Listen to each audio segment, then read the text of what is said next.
and welcome to Light Reading with Terri Kovalcik. I am going to read to you a selection from Junior Hunters at Large, Volume 1, Year of Sportsmanship, pardon me, and you can find it on any Amazon site. So, this is what you're looking for. The pictures are actually from Adam's Igloo in Smithers, British Columbia, where he has over 125 full mount taxidermy pieces, and I took pictures of them because I love full mount taxidermy because they look real and they're making real life. And nothing shows the beauty of an animal more than having a full mount versus a rug on the wall, because all it does is take up space, and nobody really quite comprehends the majesticness of animals. All they see is this thing on the wall and head, and it doesn't look very pretty because they're always like, right? And the best animals that in my personal opinion, that are taxidermy are the ones with a closed mouth, because you can keep on looking at them. And yeah, so it's all interesting stuff. So I'm going to read Chapter 5, Let the Fishing Begin. So, and another thing I'd like to note is that you'll see, or you've listened, that we did not have a very successful Bolacella fishing trip in one of the previous readings, because that's real life, right? So, in case you're wondering about that, because, you know, we go out and we don't always get what we want, right? And we don't always have the greatest time, but it's still an adventure, and it's still about making the best of it. So, anyways, Chapter 5. Let the Fishing Begin. It would be in later years when Kaylee would declare that this was the summer they tried to break the world's record for most times out and most catches in the world of lake trout fishing. Charlie, Dad, and Kaylee were part of the family fishing obsession, making sure that they had the opportunity to become the best of the best when it came to reeling them in. When they first began the family craze, it was the very first day of their fishing venture at Vic's coffee shop.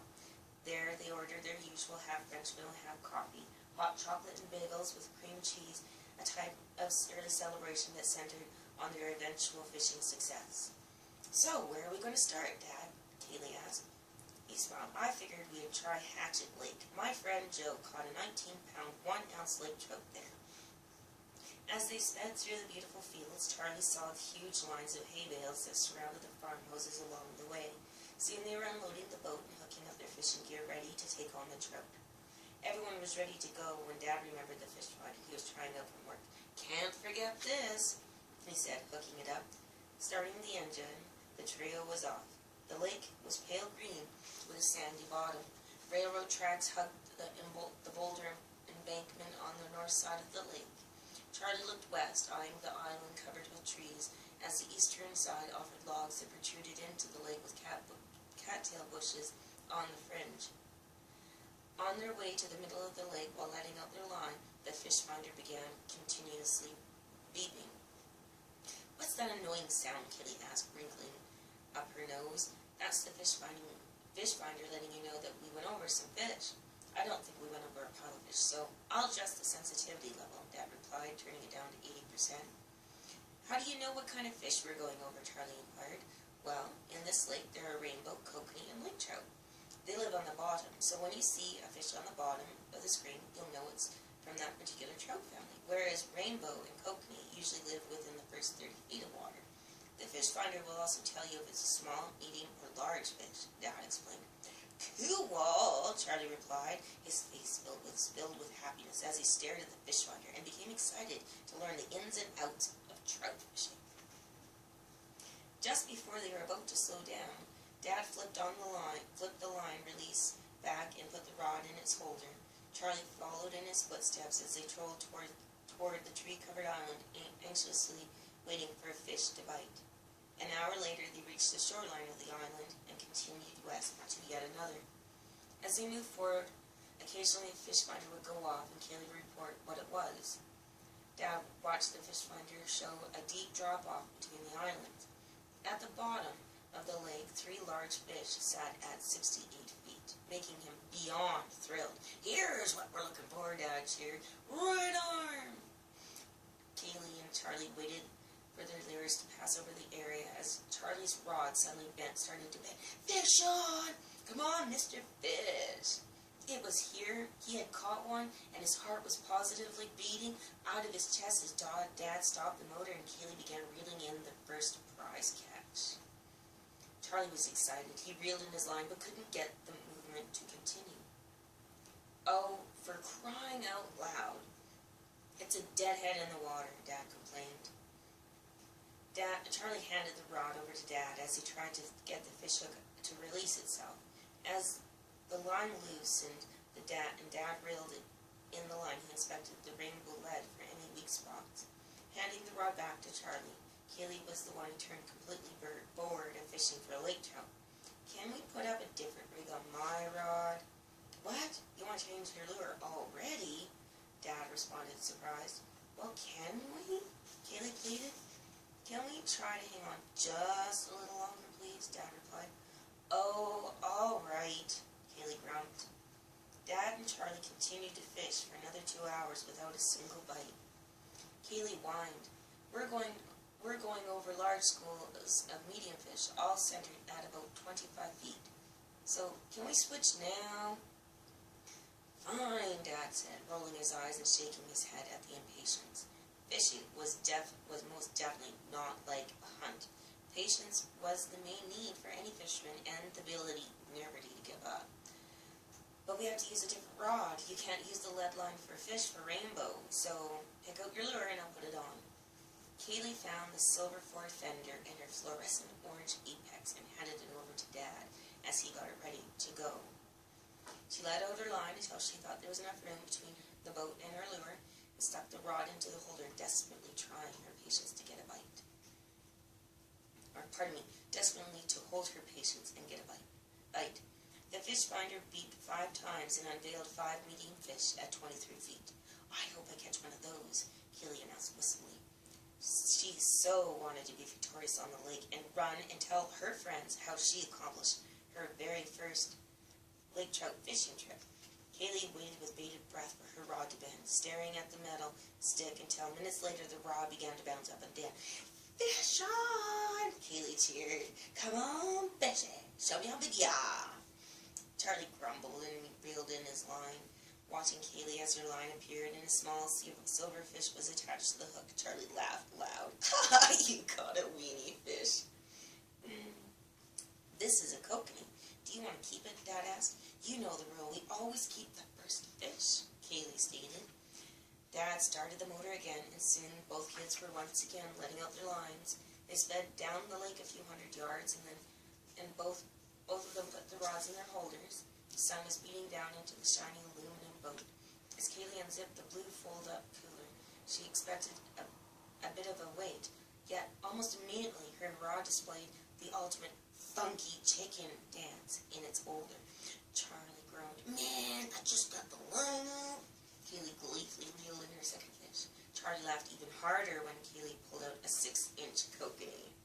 Dad smirked, releasing the poor fish back into the lake, and started the motor while Kaylee and Charlie did their usual release of the line.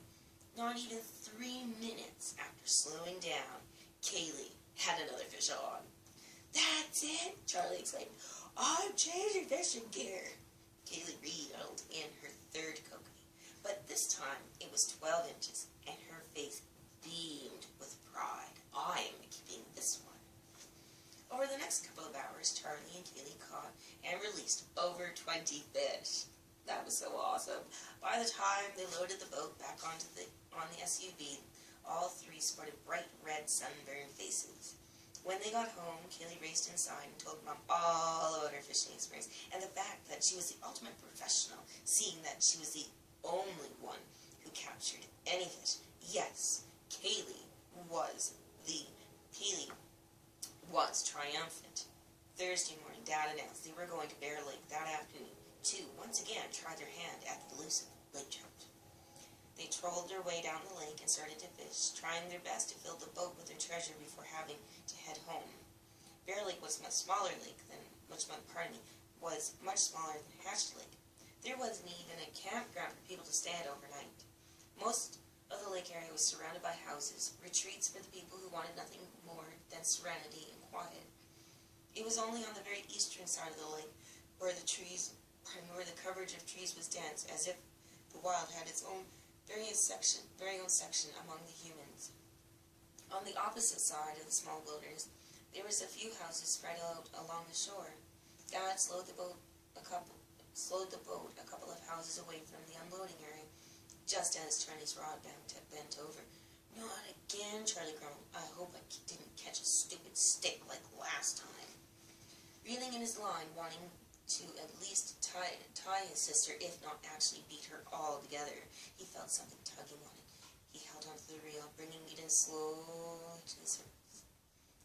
Man, it feels like an old boot, he said, shaking his hand, trying to free it from the pain. Several minutes later, Dad spotted the lake trout coming to the surface. It's a nice one, Charlie. It probably weighs a good 15 pounds. Good job. Dad's praise was that of a very proud parent. Now carefully bring him to my end so I can net him. The trout escaped, but Charlie kept in control, pulling it toward Dad, netting it. Dad put the package down on the bottom of the boat, resting it between him and Kaylee. They watched the fish They watched as the fish body flipped back and forth, spraying slime everywhere and burping bubbles as he desperately needed. Kaylee screeched, "Ew, I'm getting covered in slime." Charlie laughed as Dad used the fish kabonker and whacked the fish on the head. The lake trout flopped even more as Kaylee's screeches grew louder. Now blood and slime are everywhere. Woohoo! I got the first real lake trout, Charlie boasted. Dad opened the second cooler and placed Charlie's trophy inside. The net was covered in slime and smelled like dead fish and dirt, and Kaylee pretended to gag. It's not that bad, Dad stated, rinsing the net off. It stinks, Kaylee complained. Dad started the motor, and soon their line was far enough out that Dad slowed the boat down once again.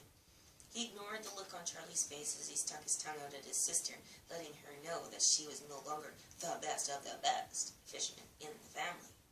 Trolling to the small inlet across the lake where a metal-roofed log cabin was settled on the shoreline, the fish finder beat occasionally, letting Kaylee know that she should be fishing for something else other than the elusive lake trout that just didn't seem to want to jump on her line. What kind of fish live here, Dad? There must be others, Charlie inquired. Rainbow and coconut, Dad responded. I want to change my gear, Kaylee stated loudly, a bit frustrated at having to play second fiddle to Charlie in any competition between them. Kaylee, we just started fishing, Charlie stated, rolling his eyes. I don't care, Kaylee complained. Not yet, Dad stated. There can only be 2 lines out at a time. Okay, Kaylee sighed, suddenly wishing that the males around here would just simply go away. Dad navigated the boat using the fish finder screen. As they drove along a 60-foot drop-off, the screen beeped yet again, indicating the presence of 6 large fish sitting at the bottom and a school of small fish at 22 feet. As they drove over the feast, Dad's rod suddenly bent over. Fish on! Dad cheered. Here, Kaylee, reel it in. All right, Kaylee replied, grabbing the rod. The rod was heavy, and reeling in was quite the chore as the lake trout thrashed its head from side to side. Finally, the trout surfaced, and Dad netted the prize. Giving it a couple of good whacks, the fish flopped his body up and down. She looked at his face and shivered. That's so gross. Charlie laughed as Dad smirked and placed the trout into the cooler. Letting out the line, he kept the boat over the 60-foot depth that was rich in possibilities. Well, we can catch one more, Dad announced. Why's that? Charlie was suddenly upset.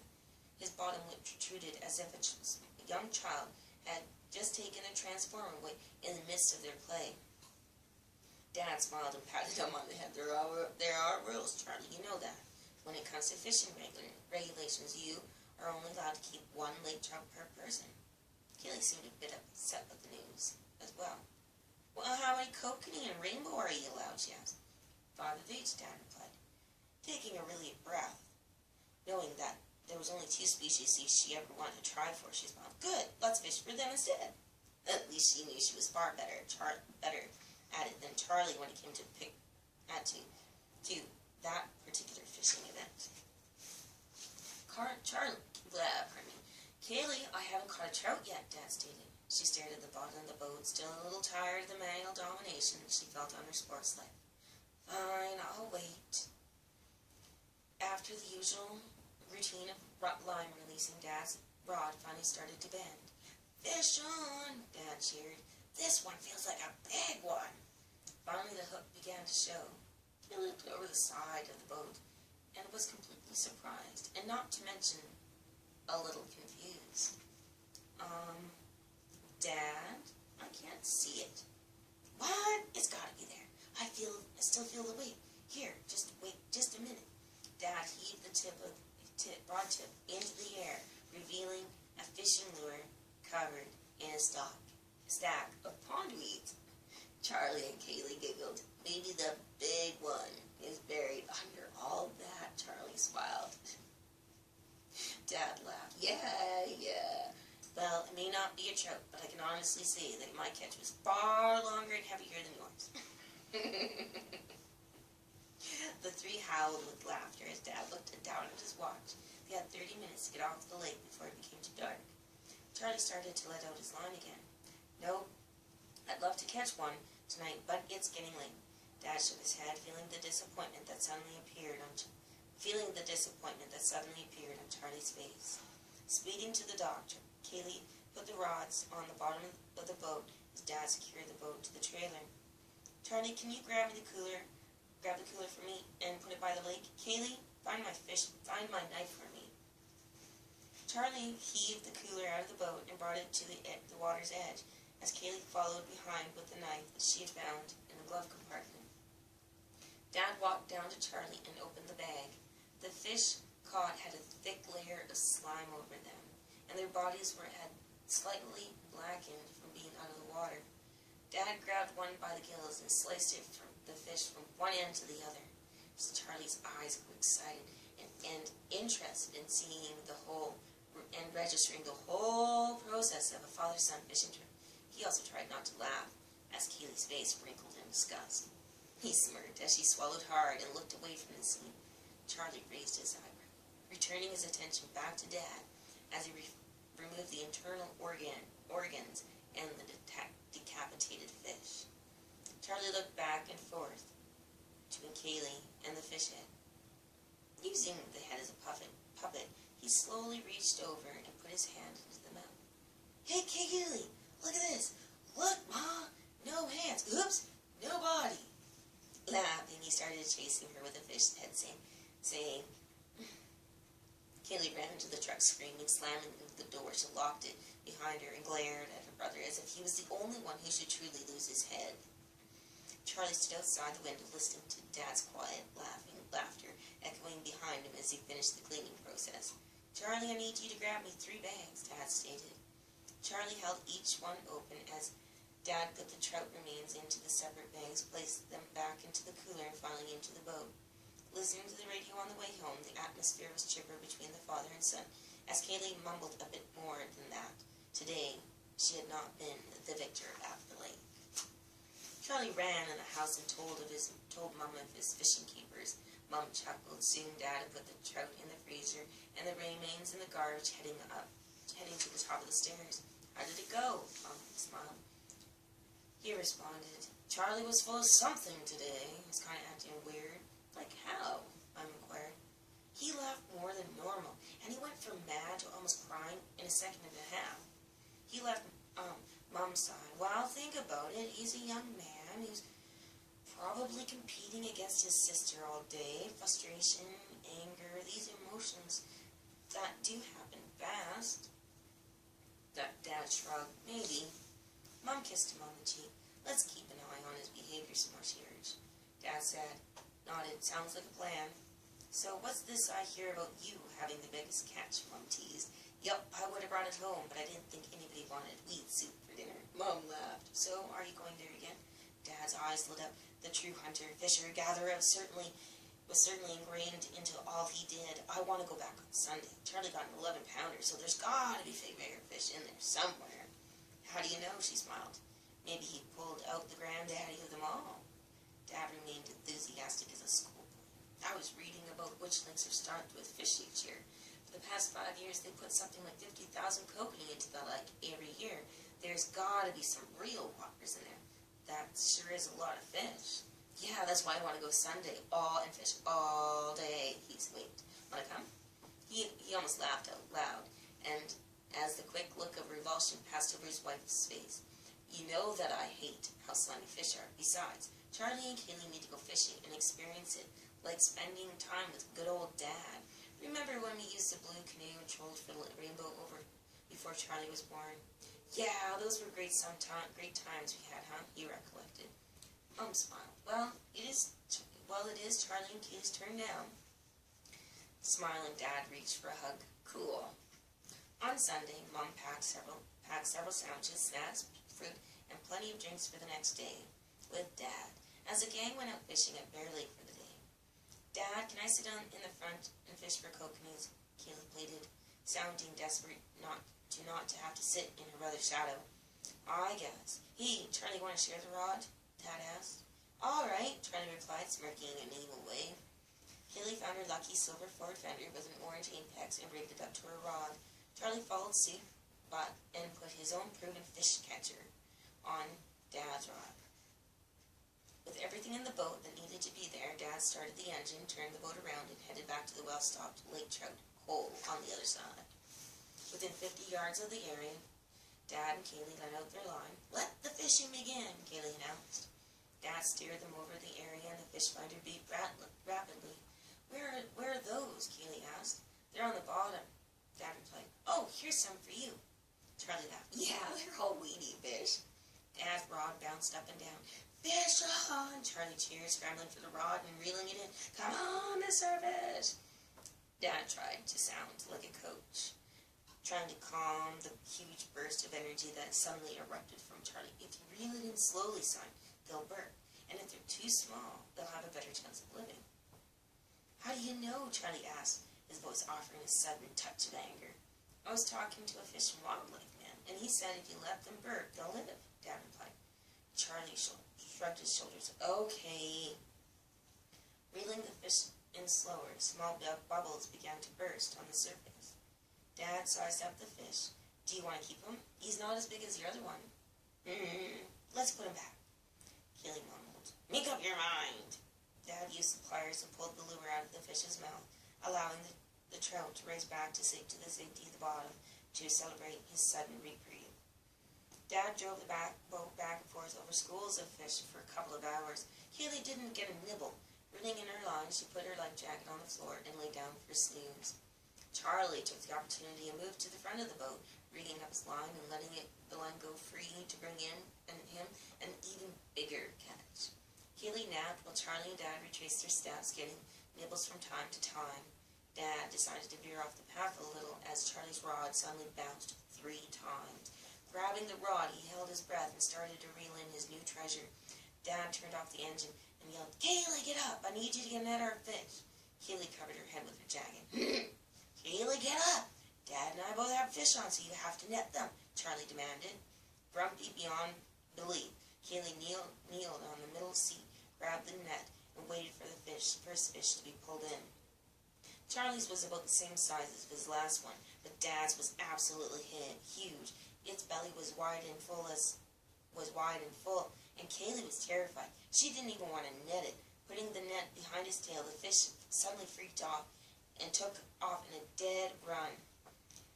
Dad's face was frustrated, and he began all over again. Who taught you how to net a fish? You might have lost it. When I get back to the boat, I want you to put in front of the net of its face, and I'll lead it in. Hopefully you won't mess this up.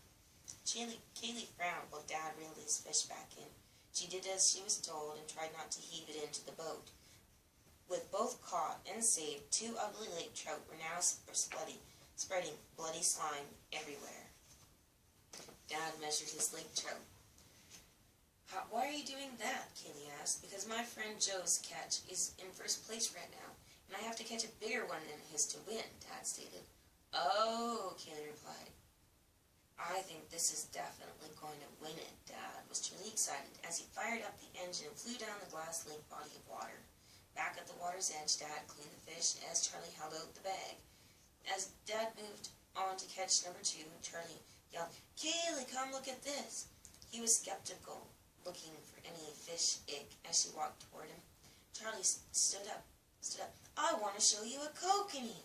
Kaylee looked at his outstretched hand and screamed, "Charlie, that's so gross! Ew, ew, ew." He laughed as his sister ran back to the truck. Looking down at the fishbone, even Dad chuckled along, shaking his head at the silliness. 30 minutes later, Dad was weighing his lake trout, finding out the results. It was just short, 2 ounces of Beating Joe's. He sighed. As they packed up the day and called it one. Once home, Mom asked, "Any new signs?" "He didn't seem as moody today," Dad answered, "although there was just one time." Dad shook his head, remembering the glint of anger in his son's eye. And that would be the end. So I hope you enjoyed it. Sitting in the dark shadows. So